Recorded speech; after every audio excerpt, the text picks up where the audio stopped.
আসলে সিলেকশন জায়গাটা সবসময় কঠিন। ৭ বছরের একটা প্লেয়ারের ম্যাচ সংখ্যা কিন্তু আরও অনেক বেশি হওয়ার কথা। কারণটা জেনে নিলে তারা আবার কামব্যাক করার রাস্তাটা চিনতে পারে খুব সহজেই বা বুঝতে পারে। এটা তো এক্সাইটমেন্ট থাকারই কথা, বিকজ সচরাচর অন্যান্য দেশগুলোতে আগে পরে তারা বিভিন্ন এজ গ্রুপ খেলার মাধ্যমে হোক বা বিভিন্ন সময় কিন্তু যাওয়ার সুযোগ হয়েছে, খেলার সুযোগ হয়েছে। অস্ট্রেলিয়া যেটা বললাম যে আসলে আমাদের 2008-এর পর আর কেউ যায়নি, সো সেই জায়গা থেকে তো এটা বিরাট একটা এক্সাইটমেন্টের ব্যাপার।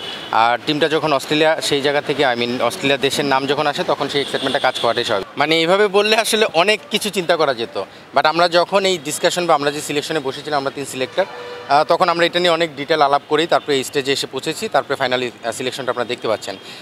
এখানে সাদমান রেগুলার ম্যাচ খেলছে কিনা সেটা আপনারা অবজার্ভ করবেন, কবে খেলেছে, কয়েকদিন গ্যাপে খেলেছে।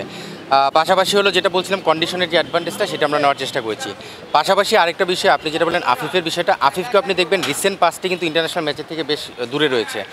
ওয়ার্ল্ড কাপে সে টিমের সঙ্গে গিয়েছে, বাট ম্যাচ খেলার সুযোগ হয়নি। তারপরে যদি আপনি দেখেন আফিফের কেরিয়ারটাও যদি দেখি, কতদিন সে কন্টিনিউ ম্যাচ খেলে গিয়েছে, সংখ্যাটা হয়তো অনেক। আপনি 6 বছর 7 বছর ইন্টারন্যাশনাল খেললেও আপনি 7 বছরের একটা প্লেয়ারের ম্যাচ সংখ্যা কিন্তু আরও অনেক বেশি হওয়ার কথা। সেখানে কিন্তু আফিফের ম্যাচ সংখ্যাটাকে আসলেই ততটা। সো এইসব বিচার বিশ্লেষণ করেই আমরা সিলেকশনটা করার চেষ্টা করি। কিন্তু আমি শুধু টি-20 মিন করিনি, আমি ইন্টারন্যাশনাল ক্রিকেট মিন করেছি। যেমন এখানে কিন্তু সে ওয়ানডে ক্যাপ্টেন আমাদের, সে ওয়ানডে খেলছে, টি-20 খেলছে।